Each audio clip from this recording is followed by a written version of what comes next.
J'aurais tendance à dire, on a fait Scafénil sur le cannabis médical pour une raison qui nous semblait importante, c'est qu'il y avait beaucoup de tergiversations, en particulier les autorités de santé sur le sujet. Et puis, comme je le disais un petit peu en préambule de Scafénil, on s'aperçoit que on a un ministre qui est très volontaire sur la cause et qui vient de déclarer en particulier que euh, eh bien, il faisait une saisine de la Haute Autorité de Santé pour faire en sorte d'avancer sur tous ces textes et faire en sorte qu'on ait l'objectif que...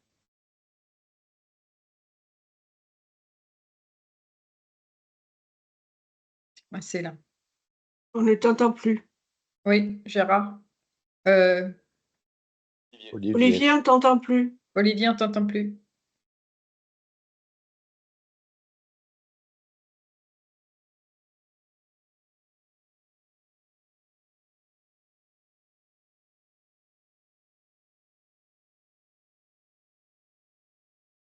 Allô?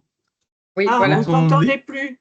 Oui, on On t'entendait t'entendait Bon, ben, plus. c'est parce que j'ai désactivé ma caméra, c'est aussi bien. Oui, je disais, l'objectif que tout le monde poursuit, c'est d'avoir un accès pérenne donc, au cannabis médical pour tous les patients qui en sont redevables et dans des conditions de sécurité qui soient celles du médicament.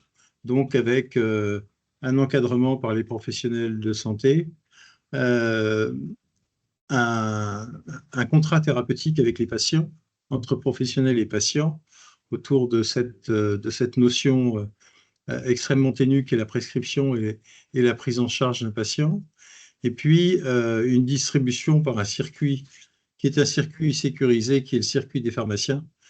Et c'est pour ça d'ailleurs que on a créé Cannabis Santé.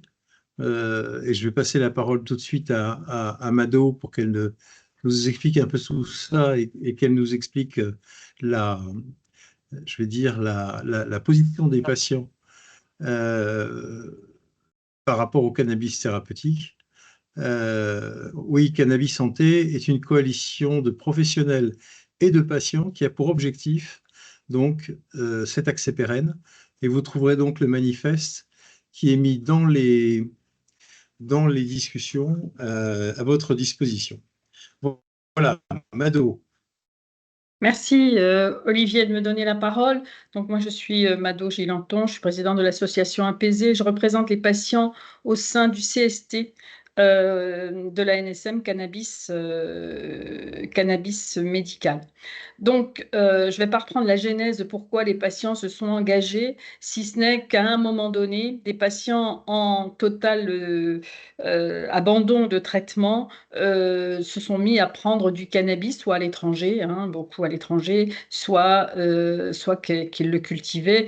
Et pire, certains allaient le chercher dans la rue avec les dégâts qu'on sait que ça peut faire, puisque ce sont des produits qui sont quand même pas de qualité.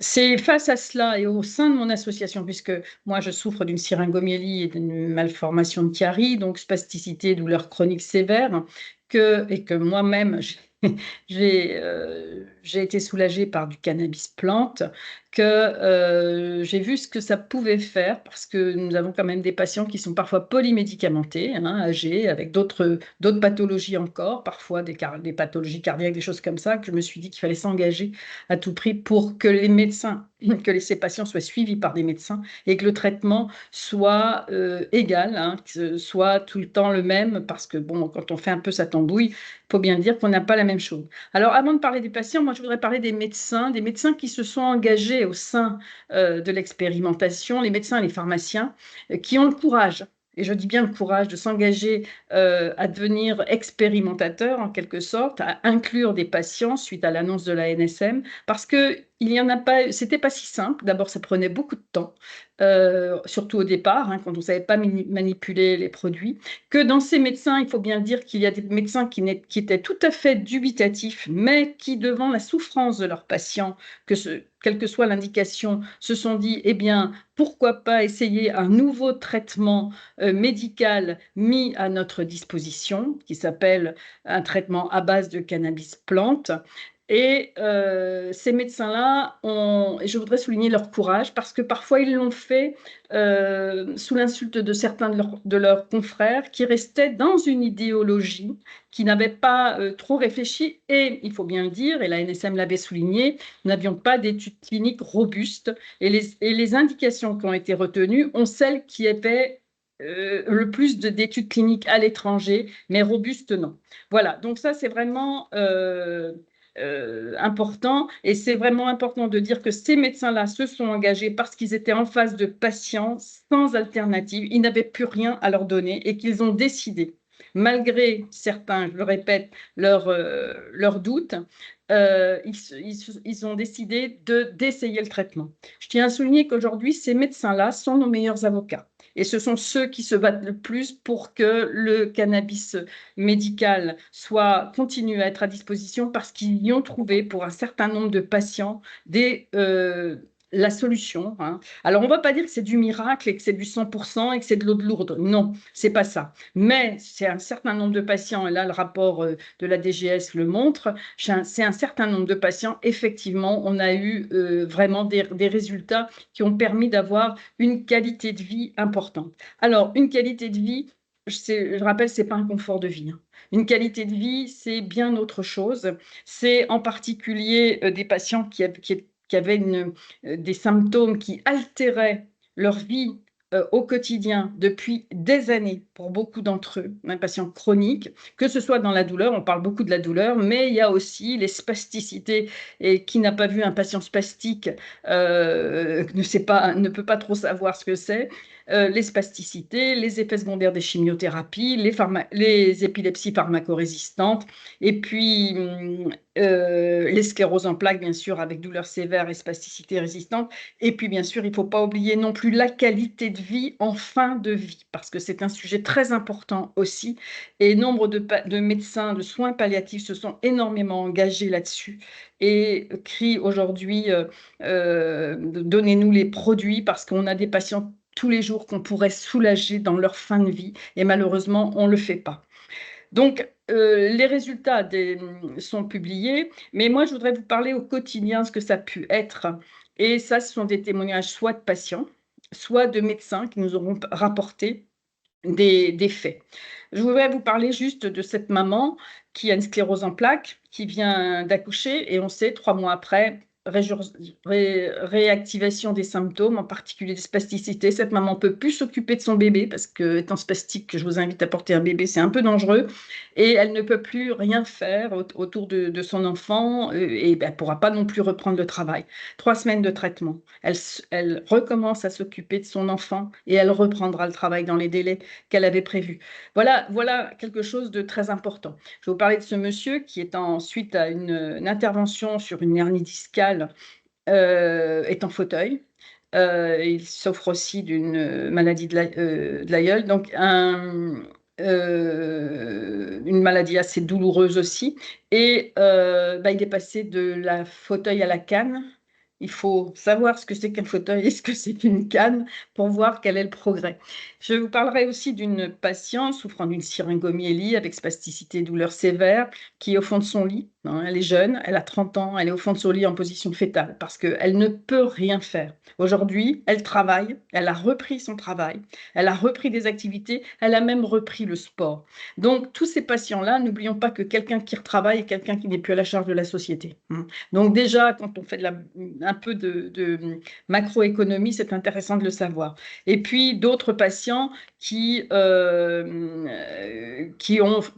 manifestent le fait qu'ils ont repris une vie sociale. Alors, quand ce sont des patients retraités, c'est important aussi de ne pas rester, de reprendre une vie sociale, ne serait-ce que pour toute la vie, toute la famille, parce que dans ce cas-là, les familles sont impliquées. Qu'est-ce qui va se passer pour ces patients si ce qui avait été demandé, mais il y a des évolutions, qui avait été demandé au 19 décembre d'envisager un sevrage et une alternative. Donc, ceux qui ont écrit ça n'ont pas bien compris que les patients étaient déjà en dernière alternative. Donc, trouver une alternative à un produit en dernière alternative, c'est un petit peu compliqué. Et d'une part, et ces patients-là, pour certains, nous sommes assez inquiets parce que ces patients-là menacent de passage à l'acte. Et quand je parle de ça, je ne veux pas faire du drame outre mesure, mais il y en a qui l'ont écrit, qui l'ont manifesté auprès des médias. Et les médecins eux-mêmes nous disent que ceux qui l'ont manifesté au sein des médias sont ceux qui ont osé parler, parce que eux, dans leur cabinet, ils ont tous les jours quelqu'un qui s'effondre. Donc, effectivement, c'est un drame pour ces patients-là. Certains disent on nous condamne à mort, hein, c'est quand même des messages forts. Et d'autres patients, tout simplement menacent, enfin, disent qu'ils vont aller rechercher dans la rue. Alors, il y en a qui ont déjà commencé, qui ont récupéré des produits de très mauvaise qualité d'une part, parce ce ne sont pas des produits pharmaceutiques, ce qui est quand même les produits qui sont délivrés dans le cadre de l'expérimentation et dont nous demandons la mise sur le marché. Je rappelle aussi que beaucoup de ces patients sont des patients qui vivent avec la AH, donc il va être difficile pour ces patients-là d'acheter le produit s'il est en vente libre ou s'il n'a pas un prix de remboursement. Voilà un petit peu pour le tour d'horizon de ce que je voulais faire par rapport à ces patients pour tirer une sonnette d'alarme en fait, et ce qu'on fait depuis le mois de juin avec le cannabis santé, dire ça ne va pas être possible. Et bien sûr, il y a ces patients qui sont dans l'expérimentation, qui sont aujourd'hui, on pense, entre 1300 et 1500 restants, mais il y a aussi les patients qui attendent. Les patients qui attendent, qui espèrent en ce traitement. Moi, j'ai toutes les semaines des appels de patients qui voient l'actualité ou qui ne la voient pas et qui me disent « mais alors, c'est pour quand hein ?» Et malheureusement, il y a quand même un certain nombre de patients. Je rappelle que 70% des patients souffrant de douleurs chroniques sévères ne sont pas soulagés par les traitements. Et c'est aussi pour cela qu'il faut s'engager. J'espère avoir fait le tour. Je vous remercie. Merci Mado pour oui, ce tour extrêmement important parce que la parole des patients dans le traitement est quelque chose d'absolument essentiel. Et de plus en plus, je dirais que non seulement il faut bien entendu que les professionnels de santé en tiennent compte, mais également les pouvoirs publics. Alors, depuis, sur la situation de la fin de l'expérimentation telle qu'elle avait été annoncée sous le gouvernement Barnier, on a quand même des lueurs d'espoir. En plus de ça, la saisine qui a été faite par Yannick Noder, donc notre ministre de la Santé et de l'Accès aux soins, auprès de la HAS est extrêmement porteuse de sens. On a une HAS qui se mobilise en ce moment je dirais de manière assez rapide et facile, et je tiens à la saluer sur ce plan-là. Et on a donc des raisons d'espérer qui sont tout à fait importantes. Marie-Josée, je te passe la parole tout de suite pour que tu nous fasses part de la position justement des pharmaciens, parce que quand on parle de cannabis, d'abord, il faut savoir que, en particulier, la position de Cannabis Santé est extrêmement claire sur un sujet. On est là pour du cannabis médical, on n'est pas du tout là pour faire une porte entrouverte à du cannabis récréatif. On est là pour faire un médicament, c'est-à-dire qui obéissent à des règles qui sont des règles de sécurité sanitaire qui sont créées et contrôlées par les autorités de santé. Et on est là justement pour faire en sorte que ce médicament soit distribué dans le circuit traditionnel du médicament, c'est-à-dire l'officine. Donc, voilà. Qu'est-ce que tu peux nous donner de la position des pharmaciens en particulier? Merci beaucoup et merci à tous. Pour les gens qui me connaissent, ils savent que j'ai bien consacré une partie de ma vie pharmaceutique, puisqu'actuellement, je suis retraitée. J'ai consacré une partie de ma vie aux addictions et en particulier, aujourd'hui, je suis présidente d'un CARUD qui accueille les usagères de drogue femmes. C'est le seul CARUD en France qui s'occupe exclusivement des femmes, familles et enfants, bien sûr, puisqu'on ne peut pas les dissocier. Moi, je rappelle justement ce que tu viens de dire, c'est que on a vraiment besoin de faire cela en France et il faut remercier à la fois à notre ministre actuel d'avoir pris position, mais aussi à tous les professionnels de santé qui se sont engagés, qui ont accepté de prendre ce risque. Et il faut bien préciser que le cannabis médical n'est pas dans le récréatif et qu'il faut éviter justement de tomber dans ce récréatif si jamais il y avait un arrêt de cette expérimentation et qu'on ne tombe pas dans le domaine public. Je rappellerai ici, lorsque plusieurs pays, plusieurs États aux États-Unis ont imposé aux pharmaciens de dispenser le cannabis, la France a pris une position devant la Fédération internationale des pharmaciens de dire que nous n'accepterons jamais d'être le lieu de distribution ou de dispensation du cannabis. Donc c'est vraiment récréatif, je parle, hein. Par contre, on s'est engagé très très vite, et vous le savez, dans cette expérimentation avec nos confrères hospitaliers, avec nos prescripteurs, et je pense que les résultats obtenus aujourd'hui prouvent que on peut éviter de voir tomber nos patients, et il y en a encore beaucoup, qui succombent au charme, bien sûr, du cannabis cultivé à la maison ou acheté sur Internet ou ailleurs. Et même, on peut éviter ce que l'on voit aujourd'hui, les risques du CBD. Alors, je ne vais pas parler du CBD longuement ici, mais sachez quand même que c'est considéré comme un aliment, ça n'est pas une qualité pharmaceutique. Et on voit bien que la composition de certains CBD pousse des gens à commettre des choses qu'ils n'auraient pas voulu. Donc, je pense qu'il faut vraiment être très, très vigilant. Donc, sur la qualité du circuit, on a la chance en France et dans d'autres pays européens d'ailleurs d'avoir cette qualité à tous les échelons, de la fabrication jusqu'à la dispensation, et il faut en profiter pour le bien des patients.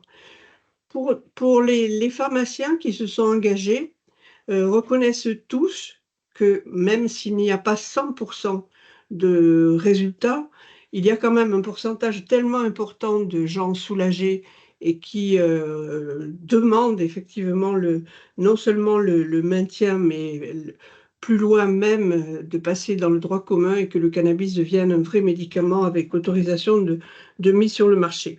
Donc je crois qu'il y a un engagement de tous, maintenant confirmé par la saisine de notre ministre, et il faut pouvoir continuer cela pour vraiment solutionner ces douleurs qui sont résistantes. Un autre point que je voudrais souligner, c'est que, Mado, tu as parlé de la qualité de vie. Moi, j'aimerais bien qu'on puisse se servir justement des deux circuits, prescription, dispensation, pour analyser la qualité de vie de tous ces gens. Même si l'expérimentation en parle, on pourra aller beaucoup plus loin, et les pharmaciens sont prêts à s'engager justement à réaliser des études, à interroger les pharmaciens pour démontrer combien la qualité de vie. Et quand je parle de ça, c'est pas seulement sur le cannabis médical. Je pense que sur d'autres traitements, la pharmacie pourrait s'engager justement là-dessus. Voilà, si vous voulez, pour la place des pharmaciens. Et encore une fois, je remercie tous ceux qui se sont engagés là-dedans. C'était pas facile, mais vous savez, même au moment des addictions, on nous traitait de dealers en blouse blanche. Et bien là, on est des dealers en blouse blanche, très heureux de l'être et qui peuvent soulager beaucoup de douleurs. Merci. Merci beaucoup, Marie. Oui, ça nous rappelle Oui, oui, oui. des années où on a travaillé ensemble justement sur ces problèmes de lutte contre les addictions et tout ça. Et c'est vrai qu'il y avait des combats magnifiques auxquels Gérard d'ailleurs a participé. Et je voudrais lui passer la parole tout de suite. La position des médecins, Gérard, a été quelquefois changeante, quelquefois mesurée. Il y a eu des ambassadeurs comme toi.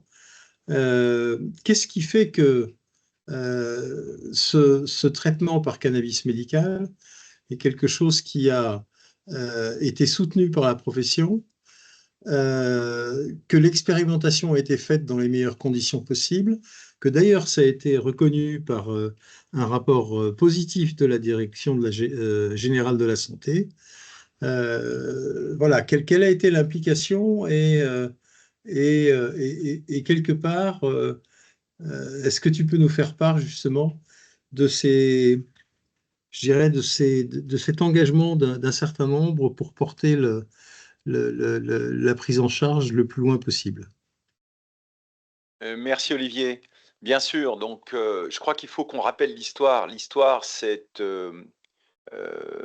bon nombre de médecins en France qui voient divers pays, notamment des pays d'Europe, développer le cannabis médical, qui voient arriver dans la littérature des travaux qui montrent qu'il y a un intérêt, au moins de façon certaine, absolument certaine, avec une démonstration extrêmement claire, l'intérêt du cannabis médical dans 2 indications au minimum, dont une a été déjà soulignée ici.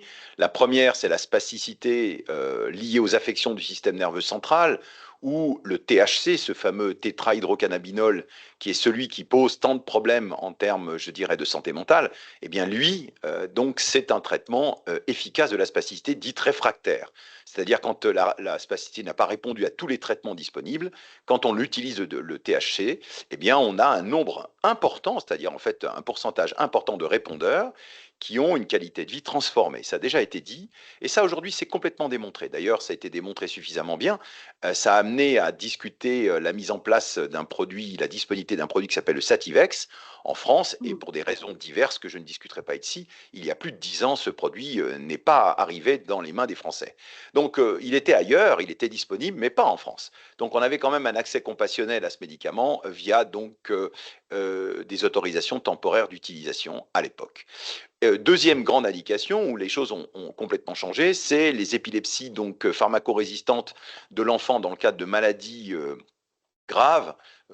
Je donnerai le nom par exemple de syndrome de Dravet et de syndrome de Lennox-Gastaut, où les enfants faisaient jusqu'à 50 crises d'épilepsie par jour et donc mouraient parce que d'une part malformation cérébrale, mais d'autre part 50 crises par jour, notamment des crises tonico-cloniques, on n'en réchappe pas. Donc là, pour des raisons historiques, un jour on s'est aperçu que le CBD à forte dose, qui est donc un extrait de cannabis quand même, mais de fait de CBD à forte dose, était efficace, et à ce moment-là, on voyait donc pour la première fois des bébés, des enfants, des petits-enfants qui survivaient et qui en plus étaient quasi pour certains vierges de crise. Donc sur ces 2 indications, il n'y avait aucune discussion possible. Alors évidemment, ces produits étaient disponibles en France, mais selon des conditions extrêmement restreintes. Et pour le reste, on voyait arriver effectivement dans divers pays des expérimentations qui permettaient de montrer que le cannabis, ou en tout cas des extraits de cannabis, contenant des mélanges CBD et THC, pouvaient être extrêmement intéressants comme dernier recours, dernière alternative, ça a bien été rappelé, dans certaines douleurs réfractaires et dans certaines conditions, notamment très réfractaires, ce qu'on appelle des symptômes d'inconfort en oncologie et en soins palliatifs, notamment l'anorexie grave ou des symptômes d'inconfort comme des vomissements réfractaires. Donc, dans les autres pays, on voyait arriver en quelque sorte, je dirais, une mobilisation à la fois des professionnels, des patients, mais surtout de l'État, avec des expérimentations, ensuite des mises à disposition. Et la France était le vilain petit canard. Donc l'expérimentation débute en France quand même, en 2021, mars 2021, elle se termine en mars 2024, avec à peu près un peu plus de 2000 patients inclus. Il en reste effectivement 1200, aujourd'hui un petit peu plus de 1200, qui poursuivent l'usage du cannabis et qui vont se retrouver effectivement dans moins de 6 mois, si rien n'est fait, sans traitement. Alors pourquoi ces 1200 restent? Parce que d'une part, dans le cadre d'un besoin médical avéré, complètement avéré, dans des conditions extrêmement encadrées, on a des patients qui sont soulagés, avec une amélioration de la qualité de vie remarquable, et des conditions d'usage où on met en évidence qu'il n'y a aucune, je dis bien aucune, manifestation d'addiction. Alors très récemment est arrivé un document dans la littérature qui laisserait à penser que les personnes qui utilisent du cannabis médical aux États-Unis sont à risque addictif plus élevé que ceux qui utilisent du cannabis récréatif. Alors j'ai lu cette étude, elle est pleine de biais, et donc on peut largement la mettre de côté, voire la jeter au panier, parce qu'on se demande comment une étude avec une aussi mauvaise qualité méthodologique a pu être disponible dans un journal relativement important aux États-Unis. Et je fais quand même une petite remarque, la situation aux États-Unis n'est pas la situation en France. Et en France, aujourd'hui, grâce à l'expérimentation, on connaît la qualité du circuit de dispensation, on connaît l'encadrement lié à la prescription, on connaît l'encadrement du suivi après prescription, et on est très clair, on aide 1200 patients, on aide ces personnes en dernière ligne de traitement. Les professionnels, les industriels se sont mobilisés, l'État aussi, et on est en mesure aujourd'hui de proposer une information, une formation, des conditions de prescription, des conditions de suivi parfaitement encadrées pour tous les patients qui, en dernière ligne, pourraient bénéficier du cannabis médical. Et donc ça rejoint, si vous voulez, ce qui a été dit auparavant, et ça concerne quand même des patients dans les deux indications, donc spasticité réfractaire liée à des maladies du système nerveux central, donc maladies épileptiques dans des syndromes complexes de l'enfant, mais également douleurs neuropathiques réfractaires, également symptômes d'inconfort en oncologie et symptômes d'inconfort en soins palliatifs et fin de vie. Ce qui concerne quand même des patients qui ont le droit, je dis bien un droit majeur, dans des conditions dramatiques de vie, la plupart du temps sur des pathologies chroniques qui sont presque toutes évolutives, eh bien d'avoir un traitement potentiel et donc de le tester, et aux professionnels de le proposer. Donc c'est un devoir de l'État aujourd'hui, c'est un devoir des professionnels de se mobiliser, mais c'est un devoir de l'État de prendre toutes les dispositions pour que le cannabis médical puisse être considéré aujourd'hui comme une alternative thérapeutique. Donc voilà, le point de vue des professionnels, il est très clair. La France est vraiment un dernier wagon du train. Et aujourd'hui, il faut que ça change. Alors, pas non seulement pour ça, mais tout simplement parce que les patients français attendent, les professionnels français attendent, et je dirais que globalement, la société française attend. Et est-ce que je peux ajouter quelque chose, Olivier? Oui, bien sûr, Marie. Oui, et je voudrais dire que, confiant dans les résultats qu'on a obtenus aujourd'hui sur les pathologies qui ont été exclusivement traitées, on pourrait dire, bon, tout cela passe sous un produit, un médicament avec AMM, et continuer l'expérimentation sur d'autres souffrances. On pourrait dire, à ce moment-là, ben, on va pouvoir le tester sur d'autres douleurs vraiment résiduelles, etc., etc. Et je pense que ce serait une bonne solution de continuer une expérimentation à côté. Mais vraiment, sortir de cette angoisse des patients, je vous assure qu'ils sont vraiment ils sont prêts à rentrer dans n'importe quel circuit, même malhonnête. Et je crois que ça, il faut vraiment qu'on y fasse attention. Alors, on a des Je crois données. Oui. Pardon, Gérard. Oui, oui. Non, Olivier, je vais compléter sur cette remarque. On a des données qui sont, je l'ai répété, hein, qui sont extrêmement claires en termes d'efficacité, avec des données dites probantes, hein, médecine basée sur les preuves. Donc, on n'a pas à discuter pour ces patients. On doit leur donner effectivement accès au cannabis Voilà. médical. La deuxième chose, on a des données qui sont des données discutables, mais aujourd'hui, ces données discutables, elles sont liées à un problème de population. La population, c'est quoi? La population, c'est, dans les essais cliniques, on prend une population tout venant. On donne un produit et on regarde ce que le produit fait. Nous, on parle bien de personnes qui sont en dernière ligne, qui ont été réfractaires à toutes les thérapeutiques disponibles et qui se retrouvent aujourd'hui avec un certain niveau de demande. Et parmi ces gens, il y a des répondeurs et des non-répondeurs. Parmi ces gens, il y a des gens qui ne tolèrent pas et des gens qui tolèrent le traitement. Ceci est valable pour tout traitement. Tous les Pour tout médicaments. médicament. Et donc, on n'a aucune raison de considérer que, à un moment donné, le cannabis médical ne puisse pas être considéré comme les autres médicaments, Voilà. comme d'autres Tout à alternatives. fait.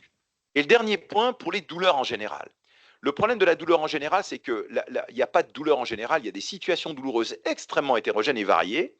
Pour l'instant, ce qu'on peut dire, c'est que effectivement, dans les situations douloureuses réfractaires en oncologie, en soins palliatifs et dans le cadre de la douleur neuropathique, on a des données françaises de tolérance, de circuits de médicaments corrects, on va dire indirects d'efficacité, qui amènent à dire que on doit proposer aujourd'hui cette alternative pour les personnes qui en ont besoin. Donc, il n'y a pas de discussion, même si les données probantes sont discutables à l'échelle d'une population générale, à l'échelle d'une population restreinte, celle qui est étudiée aujourd'hui pour le cannabis médical, on a, entre guillemets, des billes. Et ces billes sont suffisantes pour que ces gens puissent aujourd'hui disposer, dans le droit commun, du cannabis médical. Alors, il y a Merci. quelque chose, moi. Vas-y, Mado. Non, c'est vrai que aujourd'hui, on a non seulement des résultats probants, mais il a été aussi mis en avant qu'aucun patient n'avait essayé d'augmenter les doses, qu'il n'y avait pas eu de détournement de médicaments. Et il faut être patient ou malades, pour savoir que beaucoup de patients, et là, contrairement à des produits comme le tramadol, par exemple, hein, où les patients ont plus monté les doses, il faut bien dire que les patients n'ont pas envie non plus de devenir des junkies, en quelque sorte, parce qu'il y a quand même toute une idéologie autour de ça. Et contrairement, et non seulement, ça je voulais l'ajouter, il y a quand même un certain nombre de patients qui se sont sevrés de leurs opiacés qui n'étaient pas efficaces, mais qui néanmoins qui gardaient néanmoins parce que ils avaient le sentiment que ça pouvait faire quelque chose, qui se sont sevrés grâce à la prescription de cannabis médical. Donc ça aussi, c'est un point qui est important à relever. Je vois que dans les questions, il y a quelqu'un qui parle et c'est une question importante, c'est Katia qui demande, j'ai une patiente qui dit, si je prends du CBD, je vais plus conduire. C'est vrai parce qu'on n'a pas les tests en France pour faire la différence. Mais c'est vrai que c'était aussi un des combats des associations de patients. C'était un combat que, comme en Allemagne, quand le patient arrive à une titration, il puisse recommencer à conduire. Il y a un certain nombre de patients au départ dans le recrutement, 25% on avait évalué des patients à qui on proposait le traitement, les médecins proposaient le traitement et qui refusaient parce que justement, ils avaient besoin de leur voiture. Ça a été mon cas, hein, je vous le dis tout de suite. Moi, je ne suis pas rentrée aussi pour ne pas avoir de conflit d'intérêt puisque j'étais au sein du CST, mais je ne suis pas rentrée dans l'expérimentation malgré des spasticités importantes parce que j'avais besoin de ma voiture. Mais ça, c'est une question aussi importante en fait, hein, parce qu'aujourd'hui, il y a des précautions qui sont sur toutes des boîtes de médicaments, attention en cas de conduite d'un véhicule, mais avec le cannabis médical, quand la titration est établie, effectivement, on souhaitait, comme en Allemagne, que les patients puissent conduire. Maintenant, on a aussi des patients qui disent, bah, moi, quand je travaille, en particulier des soignants qui ont des horaires décalés. Quand je travaille, ben, je prends plutôt mon traitement le soir. Les patients ont adapté parce que je sais que ben, ça sera plus compliqué le lendemain matin. Donc, je prends plutôt mon traitement le soir, je ne le prends pas le matin. Mais les patients sont adaptés, mais ils n'ont pas augmenté les doses. Et ça, c'est important de le dire. Parce qu'effectivement, ils ont aussi, eux, ils n'ont pas envie d'aller dans quelque chose qui ne serait pas légal. Et d'autre part, c'est vrai que c'est Katia qui souligne aussi que ma patiente de 70 ans qui a une petite retraite, il est évident que cette personne-là, d'une part, elle va aller chercher en boutique du CBD qui ne vaut rien du tout parce que c'est de l'huile d'olive dans laquelle on a mis 3 terpènes et donc l'odeur en quelque sorte, et elle va se ruiner là-dessus et ça va pas la soulager. Donc là, importance aussi d'avoir une prescription médicale suivie par un médecin parce que rien ne dit qu'avec les traitements qu'elle a peut-être pour sa chimiothérapie, elle puisse avoir, ça c'est important aussi, hein. Et moi je me souviens d'un patient de 93 ans, cancer de la face, son fils en désespoir parce que le papa hurlait, est parti chercher du CBD en boutique. Et il m'a appelé dès qu'il l'a pris, le papa a fait un malaise important. Donc on ne peut pas faire n'importe quoi non plus. C'est pour ça que c'est important d'avoir un circuit de médecins et de pharmaciens. C'est pour ça que c'est important et c'est important d'avoir des pharmaciens en officine aussi. Parce que si on veut évaluer, et ils sont très volontaires les pharmaciens en officine aujourd'hui pour évaluer la qualité de vie des patients. Et eux, quand ils ont 1 ou 2 patients, moi je vois ma pharmacienne, elle a 1 patient, elle le suit bien. J'en ai discuté avec elle, elle suit bien, elle voit son évolution et tout ça. Et à chaque fois, elle s'assure qu'il prend bien ses traitements et tout ça. Voilà. Et elle fait toujours aussi l'information, ne laissez pas les produits, mais comme tout produit, hein, même le Doliprane, ne laissez pas les produits à la portée de vos enfants. Voilà. Et ça, c'est le rôle du pharmacien aussi. Alors, à titre de professionnel, merci Mado, mais à titre de professionnel, je peux vous assurer comme prescripteur de tramadol, de codéine, d'opioïdes depuis des dizaines d'années, hein, je suis maintenant un vieux médecin, lorsqu'on a commencé l'expérimentation, on s'est posé la question, effectivement. Quand on compare le potentiel addictogène des produits actuellement disponibles comme médicaments, je peux en citer 2 parce qu'il est connu, c'est écrit, les gabapentinoïdes et les opioïdes. Le potentiel addictogène du cannabis médical est bien moindre, bien moindre. Ça, c'est déjà largement démontré et c'est constaté en France. Le deuxième aspect, pour les patients dans l'expérimentation, eh bien, quand ils sont bien soulagés, ou bien quand ils ont une amélioration de la qualité de vie parce que l'intensité de la douleur, par exemple, n'a pas beaucoup changé, mais leur tolérance à la douleur a changé. Que se passe-t-il? Eh bien, ils préfèrent prendre le traitement et être, entre guillemets, en situation illégale, parce que pour eux, la transformation leur a permis d'un seul coup d'aller travailler et de faire des choses qu'ils ne faisaient pas avant. Donc, ils ont dit, bah, écoutez, nous, c'est pas grave, on endosse.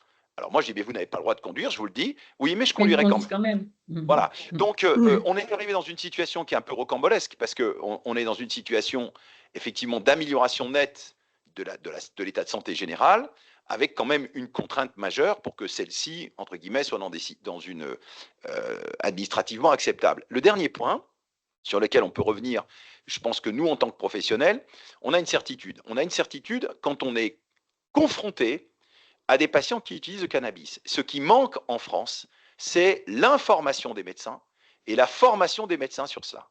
Donc aujourd'hui, ceux qui sont engagés, moi, sont prêts, tout est prêt déjà, pour que l'on puisse former nos collègues et expliquer comment on suit un patient, comment on prescrit, pourquoi, et surtout les rassurer par rapport à une crise qui n'a jamais eu lieu chez nous ni ailleurs, au regard d'une crise qui est celle des opioïdes, qui a tué jusqu'à 150 000 personnes aux États-Unis, je le rappelle.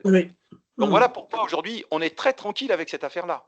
On sait où on va, comme nos collègues allemands qu'on a rencontrés, comme nos collègues canadiens qu'on a rencontrés. Je rappelle quand même que les Canadiens ont commencé par une expérimentation en soins primaires, il y a 20 ans. Et que ça n'a jamais posé de problème aujourd'hui. C'est incroyable. Il y a quelque chose sur lequel j'aimerais revenir. Oui. Vas-y, Olivier. Non, vas-y, Marie. Mais oui, je dis que c'est incroyable. À tous les trois. C'est incroyable aujourd'hui d'être obligé, nous on le voit en pharmacie depuis récemment, on est obligé d'avoir des entretiens sur les opioïdes avec les patients et surtout pour voir les risques et les accoutumances qu'on peut avoir, et qu'on ne puisse pas à côté, avec toutes les expérimentations, toutes les dispensations qui ont lieu dans les autres pays, qu'on ne puisse pas avoir la même identité. Et je pense que si on peut vraiment rentrer dans le droit commun, on verra combien les patients seront soulagés et combien on évitera aussi de ces fuites vers, je le répète, vers le marché noir ou vers les boutiques de CBD. Moi, quand je vois la queue à une boutique de CBD et pas aux autres, je me dis que peut-être la concentration en THC n'est pas la même que dans d'autres CBD. Donc, il faut qu'on fasse vraiment attention et qu'on puisse, au regard de la législation française et de sa qualité, qu'on puisse avoir le même soin pour les patients qui souffrent que pour ceux qui ont du diabète ou autre. Alors justement, ça, c'est la façon dont tu en parles m'amène à une question qui est celle de la production, enfin de la filière. Oui. La filière de production et du médicament cannabis. Et je suis très précis sur les mots. Parce qu'on a des messages qui sont extrêmement confusants entre les producteurs de plantes et puis les établissements pharmaceutiques qui, eux, amènent un médicament. Est-ce que l'un d'entre vous peut nous rappeler la différence qui est fondamentale entre celui qui fournit le principe actif et puis l'arrivée à un médicament qui puisse être mis à disposition des patients? Il y a la qualité de la production dont tu n'as pas parlé là, si tu veux. Alors, il y a la qualité de la production. Il y a la qualité de l'analyse des produits qui est continue. La NSM analyse en continu les lots, que ce soit du cannabis médical ou des autres médicaments. C'est tous les jours qu'on voit un retrait de lot pour une qualité, pour un problème de qualité. Donc, quand un produit devient un médicament, fatalement, il passe sous le couperet de ça. Et c'est le cas du cannabis médical. Donc, ça, c'est quand même une différence notable aussi. Ce qu'on a aussi avec le cannabis médical tel que fourni dans l'expérimentation et dont on demande l'entrée dans le droit commun et une prise en charge pour les patients, c'est d'avoir un produit qui est reproductible. Ce qu'on ne trouve pas dans un produit principe actif qui un jour va être à une dose, le lendemain parce qu'il n'a pas été cultivé dans le même. Donc ça, c'est important aussi d'avoir des produits reproductibles. Ensuite, c'est vrai qu'il est mis à la disposition dans l'expérimentation différents ratios. alors Gérard pourrait peut-être mieux en parler que moi, mais ces différents ratios permettent, et c'est sans doute la difficulté de la prescription de cannabis et l'importance de la formation et de l'information des professionnels de santé, ça permet d'établir par patient exactement ce qu'il lui faut. Un patient n'est pas l'autre. Voilà, et une indication n'est pas l'autre. Même si les médecins qui, depuis 2, 3 ans maintenant, presque 4, sont dans l'expérimentation, connaissent, le disent d'ailleurs, hein, au départ, on a un petit peu plus, ça a été un peu plus difficile de voir, et puis maintenant, on voit très vite comment on peut aller à la dose efficace rapidement, la dose efficace bien tolérée rapidement. Donc ça aussi, c'est la différence avec un principe actif qu'on pourrait avoir sans contrôle du tout. Un principe actif sans contrôle du tout, ça peut être aussi rien du tout, hein. Ça peut être C'est ça, voilà, vide. ça peut être du foin, faut être clair, Oui. quoi. Et ça met aussi en difficulté des patients qui sont désespérés, parce qu'il faut bien se dire qu'un patient qui n'a aucun soin est désespéré, et nous on voit des patients qui vont chercher des soins hors du cannabis médical à l'étranger à des prix faramineux, hein. Quand je vous parle de prix faramineux, c'est de l'ordre de 40 000 €, une intervention de 20 minutes, hein. Donc ça aussi, c'est mettre des patients dans des positions d'aller vers des choses qui leur sont, qui d'abord vont les ruiner, mais surtout qui ne leur sont pas bénéfiques, voire qui peuvent être dangereuses. Alors, j'aurais tendance à dire, puis après on va passer aux questions, parce qu'à mon avis, il y en a beaucoup. Il y a beaucoup de réactions dans le chat. J'aurais tendance à vous poser la question de savoir comment, par rapport à la saisine de la HAS, pour aller plus loin, pour aller plus vite, comment peut-on contribuer justement à lui apporter des éléments d'information qui sont nécessaires et qui permettent d'avoir une vision plus holistique, peut-être, que simplement Ouais. les Olivier, études tu qui poses sont une mises à question. disposition. Ouais, Olivier, tu poses une Oui, question hyper importante là. Il faut vraiment que Oui. dans la commission de la HAS, il y ait des médecins qui ont participé à l'expérimentation et qu'on donne là un retour, ou les associations de patients, qu'on donne là un retour terrain. Parce que même s'il y a des études robustes sur certaines indications, c'est un médicament un peu spécial quand même, le cannabis médical, et on ne peut pas dire à tel dosage correspond telle réponse. Voilà. Donc ça, c'est important que la NSM, que la HAS inclut dans ce comité de décision des médecins qui auront participé à l'expérimentation. Et non seulement ça, Mado, mais actuellement, si tu veux, nous, en général, ce sont les CNP, les Conseils nationaux professionnels, qui sont entendus lors de ces recommandations. Et pour la pharmacie, le CNP, il contient les pharmaciens de la fabrication jusqu'à la dispensation. Et les pharmaciens hospitaliers sont dedans, les pharmaciens d'officine aussi.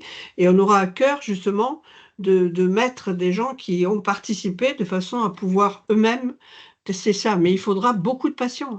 Je pense Et qu'il il faudra faudrait, obtenir de l'HAS ouais, qu'il il y ait va des falloir, patients. ouais. Et il faudra aussi inclure les médecins généralistes, parce Bien sûr, on a des médecins bien sûr. généralistes qui ont accepté de participer, de prendre le relais, hein, puisque c'était Oui. l'objectif premier, hein, de l'expérimentation, de valider un circuit de distribution de prescription, et avec un relais quand la titration était acquise par le médecin généraliste, avec revoyure par le sûr. médecin spécialiste à date précise. Donc ça, c'est important effectivement d'avoir dans cette commission, je ne sais pas comment ça se définit, des patients, des acteurs en fait, des acteurs en toute objectivité de cette de la mise, enfin de cette expérimentation. Mhm. merci vraiment de tous ces éléments de réponse. Je crois qu'il faudra que ces contributions arrivent vite, qu'on les mette en forme très rapidement, pour faire en sorte justement qu'elles soient prises en compte, qu'elles puissent être prises en compte par la Haute Autorité de Santé. Ça, je crois que c'est tout à fait essentiel. Et en particulier, Mado, le vécu des patients est quelque Oui. chose qui fait partie d'ailleurs des points d'intérêt de la Haute Autorité de Santé et sur lesquels il faut vraiment qu'on arrive à développer un message qui soit un message d'une grande qualité. Mais je ne doute pas qu'on y arrive avec l'intervention que tu as fait tout à l'heure. Donc, il n'y a pas de problème. On va passer aux questions-réponses. Alors, je vous engage, tous ceux qui nous écoutent, je vous engage à lever votre main jaune, vous savez, les petites mains que vous avez dans la barre d'outils, pour poser des questions et que je prendrai dans l'ordre d'arrivée des questions. Donc, la première, c'est Jacques Vernin. Et si vous pouvez vous présenter, parce que tout le monde ne vous connaît pas, ce serait parfait. Et vous pouvez à ce moment-là remettre votre caméra le temps de poser la question et de discuter avec nos intervenants. Jacques? Alors, bonjour Olivier. Jacques Vernin, président du syndicat Facofar Santé. Alors, le syndicat Facofar Santé a parmi ses adhérents les producteurs d'ingrédients naturels pour la pharmacie, la cosmétique et puis l'agroalimentaire et les compléments alimentaires. Nous constatons une chose, nous, c'est qu'il y a un syndicat qui s'appelle l'UIVEC qui siège avec nous au niveau des compléments alimentaires à la DGAL. Alors pour moi, j'ai été très heureux de cette présentation du suivi du cannabis médical, mais il faudrait que ce cannabis médical fasse pour les producteurs, je ne connais pas les laboratoires qui produisent, enfin les laboratoires pharmaceutiques qui produisent ces produits, mais il faudrait qu'effectivement, il y ait un suivi de l'ANSM, l'Agence nationale du médicament, pour que les produits qui soient mis sur le marché soient vraiment en toute conformité par rapport au dosage de THC. Parce que j'entends, on dit, on peut utiliser des produits avec 0,3 de THC, mais il suffit d'en prendre 10 doses et puis on est à 3%. Donc, je suis très heureux d'avoir entendu Madame Gliantoni et puis Marie-Josée Comont sur les garde-fous, je voudrais dire. Hein. Et puis, mais il faudrait que ça se sache et puis que ça devienne totalement officiel.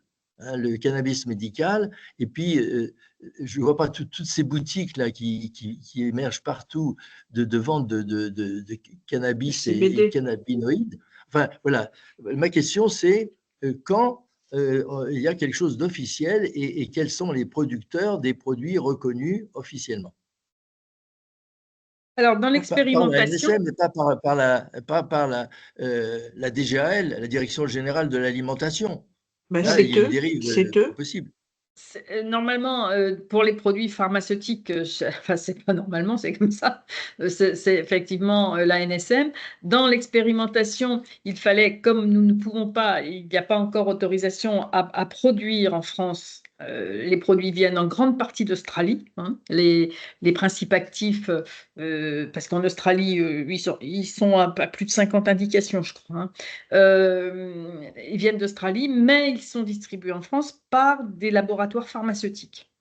Lesquels laboratoires pharmaceutiques doivent aussi faire le suivi de la pharmacovigilance, hein, et qui sont responsables dans la première partie de l'expérimentation, ces laboratoires pharmaceutiques ont accepté de fournir gratuitement le produit, et quand l'expérimentation a été prolongée, il y a eu une négociation de prix. Donc moi, je suis pas c'est pas mon domaine, mais effectivement, aujourd'hui, ce sont des laboratoires pharmaceutiques, alors parfois qui n'ont pas des noms très connus, hein, qui sont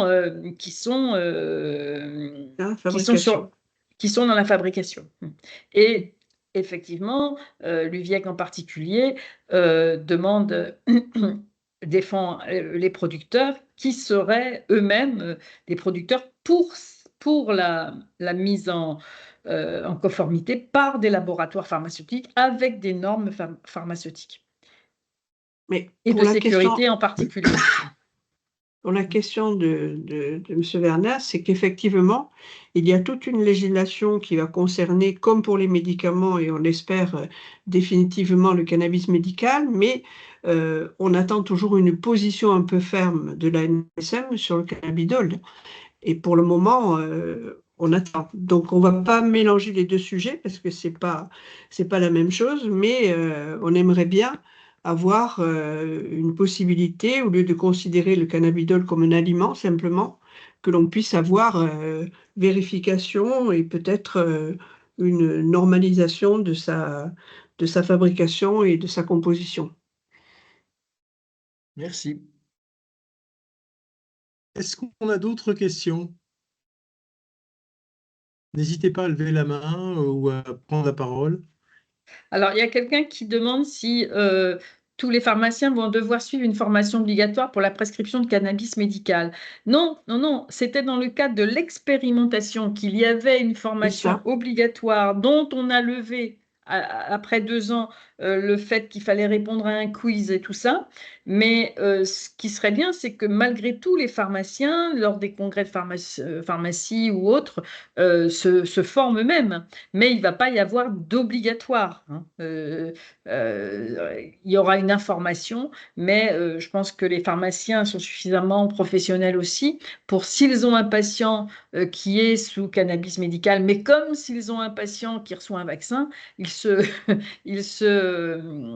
ils se renseignent sur la teneur et ce qu'il faut vérifier chez un patient qui est sous cannabis. Il y a une personne qui demande le nom de médicament, mais là, pour l'instant, nous n'avons rien sur le marché. Donc, je pense que c'est Katia qui demande qu'est-ce que je peux lui indiquer comme nom de médicament. Ouais. Aujourd'hui, l'expérimentation ne peut plus Ouais. inclure de patients. L'expérimentation depuis 1 an ne peut plus inclure de patients.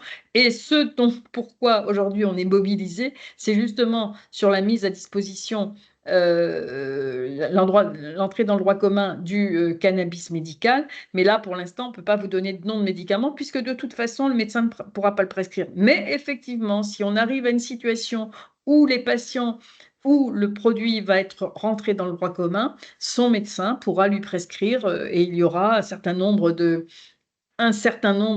spécialités, puisqu'il y a aussi des histoires de ratios qui seront connues des médecins. Il existe quand même, pour répondre à Katia, 3 médicaments qui contiennent donc du cannabis, mais on en a parlé tout à l'heure, tu en as parlé Olivier, par exemple du Sativex. Le Sativex n'est pas sorti en France, il est disponible dans d'autres pays parce qu'il n'a pas eu les conditions financières pour sortir, c'est-à-dire il n'a pas eu le prix qui était nécessaire à sa mise sur le marché. Donc on pense que plus tard, on aura aussi ce problème à la fois de sortie du produit, de l'AMM et du prix qui sera pratiqué. Ça a été un combat gros qu'on a échec. mené d'ailleurs. Chez NIL, c'était un combat qu'on a mené dans les années 2009-2014 Oui. Et qui a commencé par le changement de la loi d'ailleurs sur la possibilité d'avoir du THC importé à but de recherche et à but de traitement. Donc oui, c'est un souvenir que j'ai qui est un souvenir cuisant parce qu'on n'a pas, l'État n'a pas considéré que les prix devaient être à la hauteur des investissements qui sont mis dans ce type de produits comme dans n'importe quel médicament. Et d'ailleurs, je suis très content qu'il y ait cette question sur la formation parce que c'est un point qui est un point absolument essentiel et qui est trop souvent oublié. D'abord, un médicament, c'est pas simplement un principe actif. Un médicament, c'est une connaissance scientifique, donc ça requiert des études, ça requiert des investissements dans la recherche. Puis derrière, il y a également tout ce qui concerne la qualité pharmaceutique qu'il faut valider, bien entendu la production du principe actif, mais aussi la formation des professionnels, le circuit de distribution, qui a un coût qui est naturel de prendre en compte, l'information des patients. Donc, on va pas passer d'une plante comme ça à un médicament. C'est un circuit qui est un circuit extrêmement complexe qui existe d'ailleurs pour la digitaline, pour n'importe quel autre produit extrait d'une plante. Et donc, il faut rappeler quand même que ce point-là est un point qu'il ne faudra jamais oublier dans les discussions économiques avec l'État, parce qu'autrement, on risquerait de ne pas avoir de produit ou d'avoir un produit qui ne prendrait pas en compte l'intégralité, on va dire, de l'écosystème économique de ces produits. Et c'est un circuit de Alors, on a une qualité Oui, indispensable, c'est un circuit de qualité indispensable pour éviter la mise sur le marché de contrefaçons, etc., etc. Donc Bien la sûr. France a la exactement. chance d'avoir ce circuit et je pense qu'il faut vraiment y tenir très fort. C'est une des qualités du monopole pharmaceutique, Oui. qui est celle d'avoir un monopole pharmaceutique, juste pour expliquer à certaines personnes qui ne sauraient pas tout à fait ce que c'est le fait que pendant toute la chaîne de la production jusqu'à la dispensation et la mise à disposition pour les patients, il y a toujours un pharmacien qui est responsable de l'étape dont il s'occupe et qui est responsable devant la loi. Alors que Oui. si vous prenez d'autres pays, ça n'existe pas. Alors, on a une autre question. Il y avait Catherine Morin qui voulait poser une question. Oui, Si vous bonjour. pouvez vous présenter. Oui, je suis Catherine Morin, j'étais professeure de droit pharmaceutique à Bordeaux et je voudrais soulever quelques petites problématiques juridiques qui me semblent importantes. Actuellement, on est en phase donc de prolongation d'expérimentation sans aucune base juridique solide, puisque la loi disait qu'on devait s'arrêter le 31 décembre 2024. Donc ça, c'est le premier point. Le second point, c'est que si l'on veut que des médicaments accèdent au marché, des médicaments à base de cannabis accèdent au marché, il va falloir que soient précisées les procédures de la fameuse autorisation temporaire d'utilisation qui a été édictée par la loi, et actuellement, aucun texte d'application n'est paru. Ce qui veut dire, en termes très clairs, que les laboratoires pharmaceutiques qui voudraient obtenir cette autorisation qui ferait de ce médicament un médicament de droit commun, comme vous le dites, n'ont pas actuellement les protocoles, les textes qui leur permettraient de déposer un dossier et d'obtenir de la NSM cette autorisation. Donc on est là dans une situation qui me paraît très complexe du point de vue du temps. C'est-à-dire qu'il va falloir prolonger cette expérimentation. Et je conseille vivement au pouvoir public de ne pas le faire uniquement avec des lettres de prolongation ou des déclarations ministérielles, parce qu'il n'y a pas de base juridique là.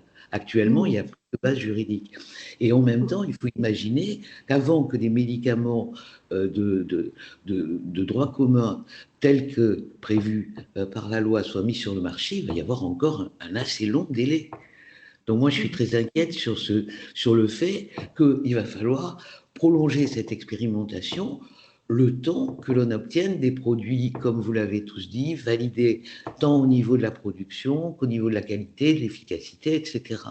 Et on dispose encore, la NSM n'a publié, et elle ne peut pas le faire, n'a rien. On ne peut pas, il n'y a pas de décret. Il n'y a pas de décret, donc... Oui, donc ça veut dire que les laboratoires ne savent pas, à la limite, quelle procédure, comment ils vont s'y prendre pour obtenir le plus rapidement possible cette autorisation. Donc je crois que vous qui intervenez dans les diverses instances, je pense qu'il est important que vous souligniez le fait qu'il faudrait donner d'abord une base juridique à cette prolongation d'expérimentation pour les 1200 patients qui sont affolés par ce qui se passe, qui sont en train de se demander s'il va falloir recourir à des circuits parallèles, à des boutiques de CBD, etc., d'une part, et d'autre part, savoir que la mise sur le marché va pas être miraculeuse dans les 15 jours qui vont suivre le rapport de la HAS sur la validité éventuelle de l'expérimentation. Ça me paraît C'est très important ce que vous dites là, effectivement, merci de le souligner. Tant qu'on n'aura pas, enfin à mon avis, tant qu'on n'a pas la publication du décret de la loi qui a été votée lors du PLFSS 2023, on ne peut pas avancer en fait, parce qu'il y a l'autorisation européenne, il y a donc effectivement là on est sur des délais qui on n'est pas obligé de passer par une autorisation européenne, on peut avoir une autorisation nationale par la NSM. Oui, Mais mais il y a une procédure. Alors moi, je ne suis pas du tout juriste, hein. Il y a une procédure qui dure 3 mois, qui n'est pas une autorisation, en fait, c'est une déclaration à faire à l'Europe, Oui. qui était prêt, qui était dans les tuyaux en mois de juin, hein, lorsqu'il y a eu un petit peu patatras, tout est tombé par terre.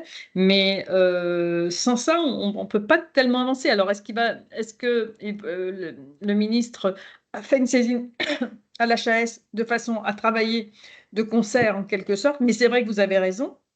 Aujourd'hui, les patients qui sont encore dans l'expérimentation, les laboratoires qui fournissent sur une lettre, alors je ne sais plus comment ils ont appelé ça, qui n'a pas de valeur juridique, il a de hmm, couverture. une lettre de couverture Oui, qui n'a pas une grande valeur juridique au bout du pas compte. du tout. Oui, voilà, c'est vrai que là, on est dans quelque chose qui se passe qui est de l'ordre de l'arrangement, en quelque sorte. Oui, tout à fait. Mais le problème, c'est que, en admettant même que les décrets paraissent, il faut du temps à chacun des Bien sûr, laboratoires pour bâtir Bien un sûr, dossier bien bien sûr. sûr. d'autorisation Oui. temporaire. Et là, je pense que si l'on s'en tient au délai de l'AMM, j'espère que ce ne sera pas le cas, ça se compte en années. Oui, Le- exactement. Donc, vous euh, pensez que la seule solution, c'est la prolongation de l'expérimentation pour la juriste que vous êtes? tant que, si l'on veut que les patients ne soient pas en impasse thérapeutique, il me semble qu'il faudrait une base juridique solide, alors pour le coup, pas une simple lettre ou une déclaration ou même une saisine de la HAS qui n'a pas qui pour autant ne conforte pas l'expérimentation. Moi, il me semble que si l'on veut sécuriser ces patients, et ça pose aussi la problématique du fait qu'on ne peut plus en inclure. Oui. Donc, Bien sûr, quid de bien sûr. quid de ceux qui attendent à la porte? C'est ça aussi le problème, parce que j'imagine qu'un certain nombre n'ont pas pu rentrer dans Oh, oui. l'expérimentation et se En plus, désolent, ouais. sont désespérés, sont peut-être à l'heure qu'il est dans des situations critiques. Donc je crois qu'il faudrait aménager cette période transitoire à nouveau. Ça pose toute une série de questions. Faut-il étendre l'expérimentation? Faut-il s'en tenir aux 1200 patients uniquement? Et jusqu'à quand? Le problème, c'est jusqu'à quand? Jusqu'à ce que les laboratoires soient prêts à déposer un dossier, qu'on l'instruise et que l'on puisse donner cette autorisation. Alors, on Donc, était parti dans ce qui avait été voté par le décret sur non pas une AMM, mais un statut ad hoc. oui, c'est ça, Euh, oui. Il oui. n'empêche que même le statut ad hoc, il Mais faut c'est vrai que vous avez raison. on ne peut pas obtenir cette autorisation qui n'est pas une AMM, qui est effectivement une autorisation. Alors, ils ont contourné la difficulté, une autorisation d'utilisation temporaire donc de ces produits. Ah, mais qui serait valide pour 5 ans. Donc, ça ne me paraît pas complètement temporaire. Bon, mais cette autorisation, elle peut pas être obtenue par un simple enregistrement du dossier en disant merci, on a reçu le dossier et que la NSM tamponne et autorise. C'est pas possible. Il va falloir une instruction, une évaluation, donc des délais forcément très allongés. Donc oui, pendant cette période, et là, il faut que le législateur réintervienne. Donc ça veut dire le Parlement qui, en ce moment, je ne sais pas s'il est très préoccupé par cette situation, Oui. mais prolonger avec des bases juridiques sérieuses et pas uniquement par des déclarations d'intention, lettres de couverture, etc. Donc voilà, je voulais juste Vous avez repréciser un bien peu. fait. C'est Vous un avez point tout bien à fait fait. important qui convient de prendre en compte parce que l'important d'un accès pérenne, c'est qu'on ait accès, quand même. Voilà. Oui, Et c'est toute la problématique, quelquefois des arcanes extrêmement compliquées d'administration qui font que on ne sait pas véritablement comment faire en sorte d'avoir des circuits qui sont des circuits courts pour faire en sorte d'avoir justement cet accès pérenne. Alors, on va prendre une question suivante. On va prendre la question de Jean-Yves Lecoq. Jean-Yves? Oui, bonjour, est-ce que vous m'entendez? Oui. Je suis dans le train, donc je vais parler discrètement. Je suis consultant, j'ai un laboratoire fabricant français de cannabis médical. Et ma question prolonge de Morin sur le calendrier.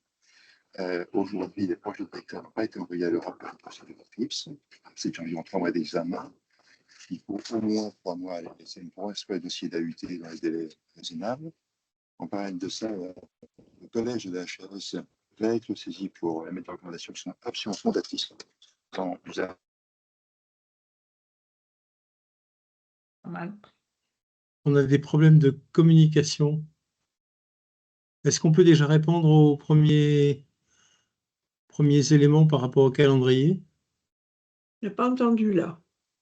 C'est effectivement, il pose la question toujours des fameux. De toute façon, combien même on aurait la signature du décret d'application d'une loi qui a quand même été votée l'année dernière, il y a les 3 mois incompressibles C'est ça. de retour du document européen qui se fait pour tous les médicaments. Bon, ça, c'est 3 mois incompressibles. Et ensuite, effectivement, il y a tout ce qui va arriver derrière. Donc, pour les industriels, alors moi, je ne suis pas une représentante des industriels et je connais mal le process de ce côté-là, mais c'est clair que le produit, il ne faut pas croire qu'il va être dans 15 jours sur le marché, hein, quelles que soient nos Non, actions. c'est clair. Quelles que soient nos actions. Ça, Mais c'est ce n'est sûr. pas pour ça qu'il faut renoncer. On est dessus depuis Non. 8 ans. Hein. Et c'est Donc, pour ça qu'on est là aujourd'hui quand même. voilà, Donc, ouais. pour bousculer un peu. Alors, question suivante, Hugo Hudelot. Bonjour, oui, Hugo Delot. Je représente donc les intérêts des privés que vous avez évoqués juste antérieurement, donc les industriels du cannabis. Je représente des intérêts canadiens, argentins, français, danois, Pays-Bas et Autriche. Et nous posons vraiment la question sur le marché français, comment nous organiser aujourd'hui, car il n'y a que 2 sociétés françaises, Deldi et Overseed, pour l'instant, qui sont positionnées sur le territoire français, pour commencer à travailler ce sujet. Mais nous savons que s'il y a une avancée pour le marché, nous ne sommes pas prêts pour réagir, car la France va demander des textes différents des autres pays. Et par exemple, nous connaissons le cas allemand aujourd'hui qui part plutôt vers le récréatif. On sait que la France va vouloir éviter ça. Et il va falloir structurer une filière énorme parce qu'aujourd'hui, les produits qui sont pour le territoire allemand viennent de tous les pays du monde, d'Afrique du Sud, de Thaïlande, d'Uruguay, et ce sont des produits qu'on appelle washés et qui ne sont pas spécialement bien traités. Ou par exemple, dans le cas danois, on a dû arrêter l'expérimentation parce que les produits canadiens qui ont été importés sans licence, une expérimentation. Donc, c'est très compliqué et aujourd'hui, très peu de fonds ont investi sur le marché français. Le marché français fait peur aux fonds d'investissement et aux sociétés cannabiques, car on n'a aucune loi, aucune appréciation et très peu de discussions avec les élus et les personnes représentant les groupes pharmaceutiques. Nous avons essayé de parler avec chacun d'eux, donc UPSA, Boiron, Sanofi, Pierre Fabre, sans les citer, vraiment l'ensemble que nous avons pu parler, nous avons parlé. Il y a très peu d'avancées, très peu de travail effectué et un flou énorme. Nous ne savons pas comment nous positionner aujourd'hui et comment réaliser les investissements pour que le marché français se passe dans les bonnes conditions. Et on a vraiment besoin de visibilité, car aujourd'hui, on va avoir un amas de dossiers, de questions de petits agriculteurs français qui vont vouloir se positionner en EU GMP et ils ne vont pas être dans la capacité. Ça coûte des millions et des millions d'euros d'investissement. Ils ne vont pas être dans la capacité et on va se retrouver sous un tas de dossiers et une incapacité d'avancer comme d'habitude en France. Donc j'aimerais savoir comment on va envoyer l'information à toutes les personnes qui travaillent dans le cannabis en France, qui rêvent un jour d'aller dans le médical mais qui ne sont pas en capacité et qui ne le seront jamais sans investissement.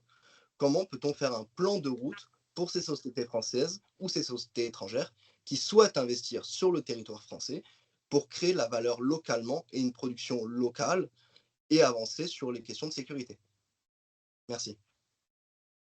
Alors, Gérard, Marie, Mado. Oui. Bah, j'avoue Oui. que La question est vaste. Hein. On est là pour ça. on est là pour ça, mais Les informations sont tellement peu nombreuses qu'on est obligé de poser une question très vaste. Plus on a d'informations, plus la question serait précise. oui, et on voit bien qu'on n'est pas au niveau de la réponse, nous.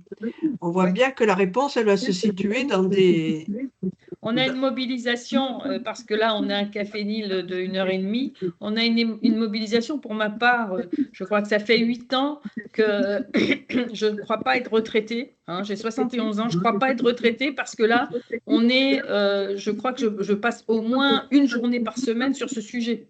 Hein, que ce soit avec des parlementaires, que ce soit avec la NSM bien sûr, que ce soit dans des congrès, à essayer aussi de discuter avec la DGS, avec Cannabis Santé aussi impliquée, avec toutes les réunions qui ont pu être. Mais quand nous organisons une réunion, par exemple, moi j'en ai organisé une comme présidente d'association de malades à l'Assemblée nationale, en gros, on a 4 députés, hein. Malgré un temps énorme de mobilisation, d'assistants parlementaires et tout ça. On en a fait une au Sénat, on a eu un député et une sénatrice, hein, à 7h30 du matin. Voilà, on en est là. Aujourd'hui, les parlementaires sont un peu sous l'eau, il faut bien le dire. Mais je vous rassure, c'est pareil dans les maladies rares, hein. On fait un grand congrès au Sénat dans les maladies rares. Ben, bien sûr, il y a 100 personnes concernées par une maladie rare, il y a 2 sénateurs, hein. Donc, on en est là. C'est ce qu'il faut comprendre, hein. Ce n'est pas le manque d'action qu'on a, mais malheureusement, la réponse n'est pas entre nos mains. Mais il faut continuer les actions.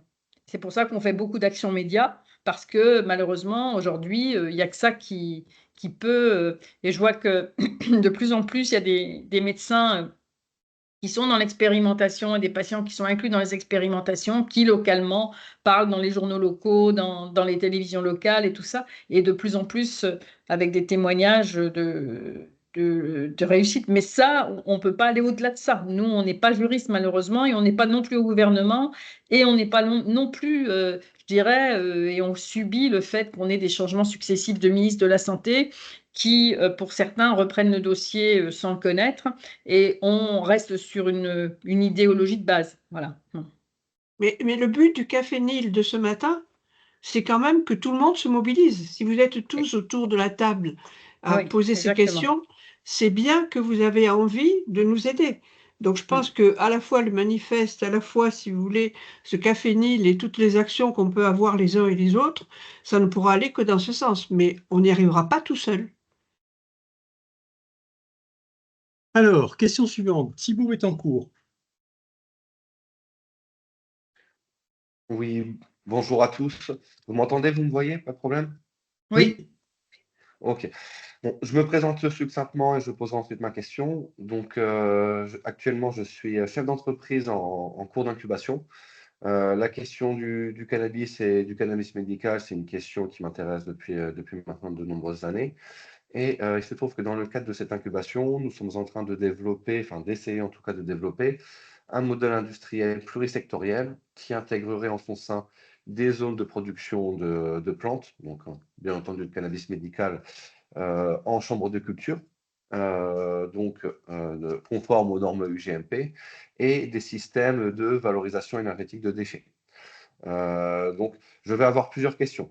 Premièrement, une question réglementaire. Puisque on aimerait être intégrateur d'une technologie qui nous permet de valoriser 80% de tous les déchets sur le territoire. Cela inclut donc des déchets de type biomasse, mais cela inclut également des déchets de type fossile. Ça peut être comme du plastique. Ma première question, c'est si nous arrivons à purifier parfaitement les sous-produits, qui seraient du CO2, qui seraient de l'eau azotée, qui seraient des engrais, et qui seraient notamment de l'hydrogène que nous pourrions cogénérer, est-ce que vous pensez que ce seraient des sous-produits qui pourraient être exploités pour produire ces plantes, quand bien même la source ne serait pas forcément issue de la biomasse? Ça, c'est ma première question. Ma deuxième question, qui n'en est pas une, qui serait plutôt une proposition, serait la suivante. On est effectivement dans un contexte économique, politique, social, tout ce que vous voulez, qui est extrêmement compliqué, y compris un contexte historique qui, traditionnellement, depuis au moins les années 70, va naturellement provoquer une réelle inertie dans le changement des mentalités autour du cannabis, que ce soit médical ou récréatif. Ce que je suis en train de me dire, c'est est-ce que ça ne serait pas intéressant de faire comme aux États-Unis, c'est-à-dire prendre les pouvoirs publics de vitesse, développer un système qui marche, prouver que l'on peut développer un modèle industriel qui est périn et qui est rentable, parce qu'aujourd'hui, la question qui se pose avec le cannabis médical, c'est comment avoir un système rentable quand vous avez des plantes qui vont avoir 18 heures de luminosité sous lampe artificielle.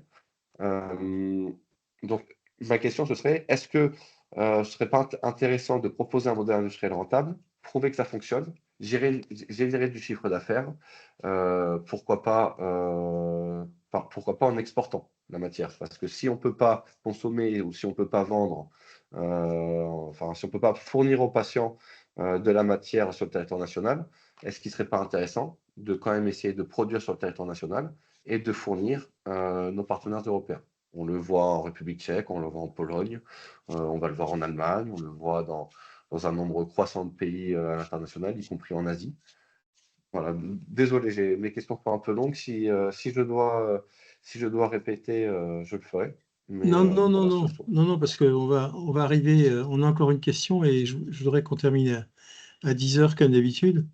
Je crois que vous posez des questions qui sont, Oui, comment dire, qui sont étranges pour des professionnels de santé et des gens qui sont habitués au monde pharmaceutique. oui, C'est-à-dire que c'est des questions qui Ouais, pas. qu'on n'a pas. Enfin, d'abord, il y a des choses que personne ne prendra le risque de faire, et moi le premier d'ailleurs, c'est d'essayer de monter un système alternatif, de le mettre sur le marché, de faire quelque chose. La qualité pharmaceutique fait qu'il y a une application de la loi dans les entreprises pharmaceutiques qui est parfaite et, et qui, d'ailleurs, elles sont très surveillées. Donc, la deuxième question ne va pas se poser. Puis la première,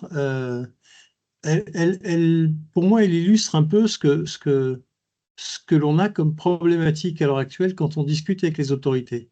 C'est-à-dire qu'on a des messages qui sont totalement différents, totalement, enfin, c'est des perceptions quelquefois d'un certain nombre d'acteurs qui sont extrêmement sincères, certes, mais qui ne correspondent pas à la vision des autorités par rapport à ce que c'est qu'un médicament.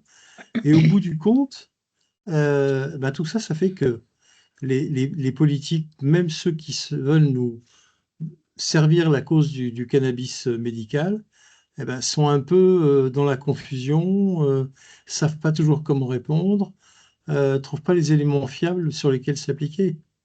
Je parle sous le contrôle de Marie, mais tout à fait ça. C'est tout à fait ça.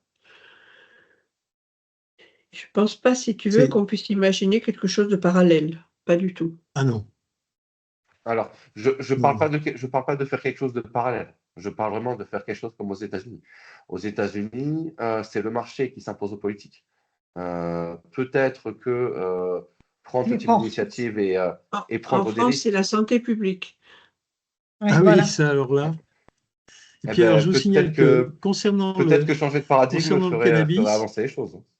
non, non, mais vous ne pourrez pas, parce que d'abord, concernant le cannabis, c'est sûr que le marché s'impose aux politiques.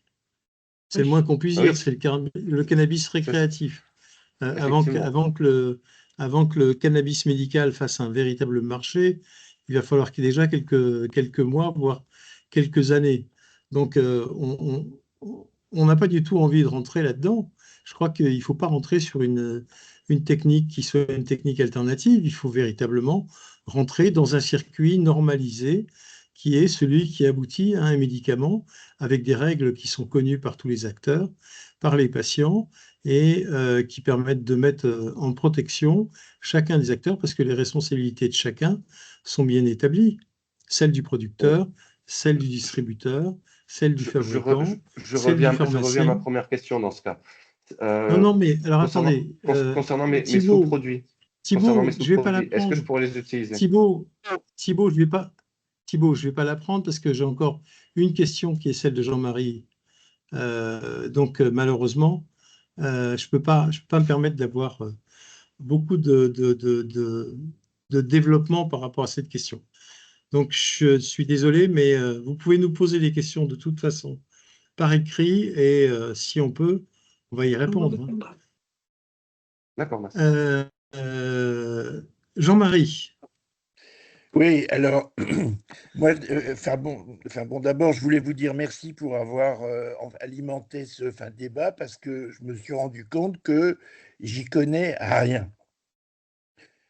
J'ai vu qu'il y avait donc plein de sujets neurologiques avec des noms de maladies que j'avais même oublié qu'il y avait ça dans le monde.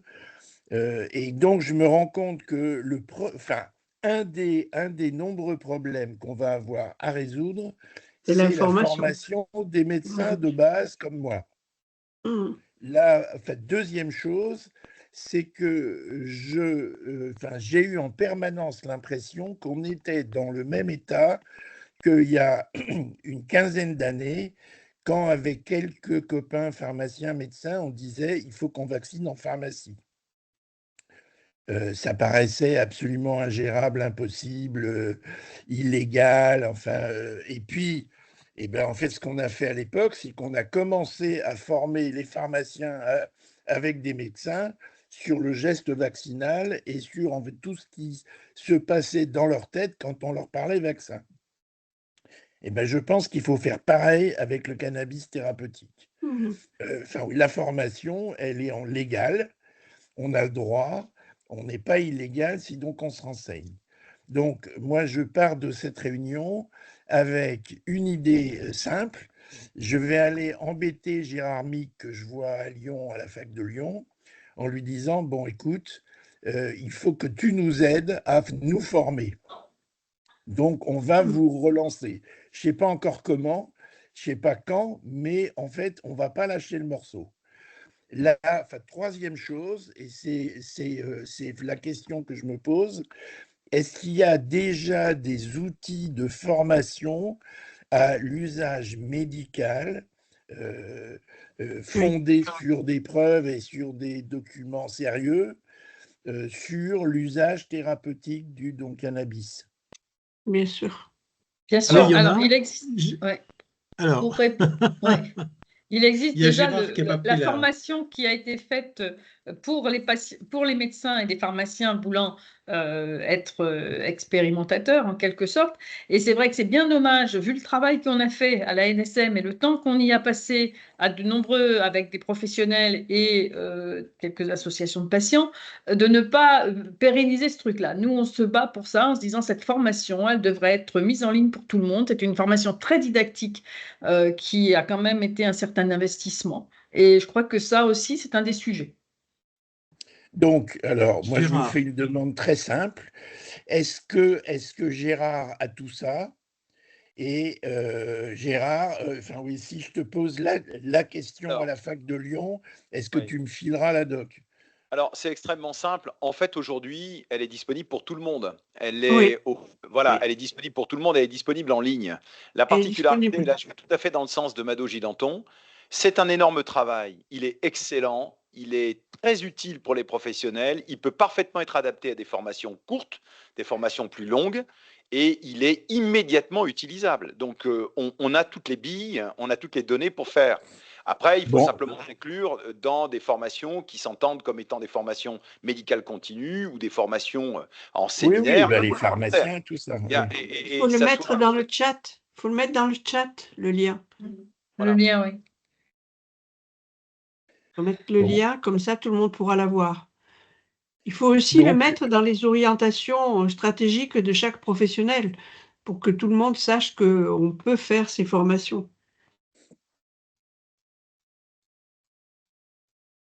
OK. Voilà, cette Donc, question de la formation, elle est essentielle. Tu as tout à fait raison de l'avoir levée, Jean-Marie, parce que c'est un changement de paradigme, Mm. ne serait-ce que parce que l'expérimentation a montré qu'il y avait une demande du cannabis thérapeutique quand il n'y avait plus d'alternatives thérapeutiques. Donc on est sur un phénomène qui est un phénomène de rupture. C'est-à-dire qu'une fois qu'on a épuisé toutes les lignes de traitement, on tente le cannabis médical pour faire en sorte de trouver des solutions pour les malades. Donc c'est vrai que ça fait une prise en charge qui est totalement différente, un univers et un écosystème qui est totalement différent, sur lequel la formation va devenir extrêmement importante pour tous les professionnels. Et il faudra bien qu'on trouve d'ailleurs les moyens pour pouvoir faire cette formation auprès de chacun. Ça va requérir encore des moyens humains et budgétaires qui vont être très importants. Et cette formation est respectueuse de la santé publique, pas du marché. Ouais. Exactement. On arrive à la fin de ce Café Nil. J'ai trouvé ça passionnant. Je savais que je ne serais pas déçu. De toute façon, vu la qualité des intervenants, donc on est sur un sujet qui s'ouvre. On a besoin de toutes les énergies pour réussir ce traitement, l'accès pérenne à ce traitement. Et bien entendu, tous ceux qui veulent se mobiliser autour de cette cause médicale et scientifique, et je pèse bien mes mots, et ben on est prêt à discuter avec eux et à apporter des éléments de réponse ou d'information sur des points qui pourraient se poser. Et Olivier, voilà, ils sont les bienvenus à Cannabis Santé. Ils sont les bienvenus à Cannabis Santé. Et ils sont bienvenus à Cannabis Santé. Oui, voilà. Tout à fait. Tout à fait. Merci Mado, merci Marie et merci Gérard. Et, merci à tous. Et ben on continue à se battre avec cette lueur d'espoir qui est que la saisie de la HAS puisse se faire rapidement, mais je fais assez confiance à cette agence pour faire en sorte que l'urgence de la question soit traitée comme il faut. Merci encore et à très très bientôt pour un prochain Café Nil. Merci, au revoir. Merci Olivier. Au revoir. Merci Olivier. Merci, au revoir.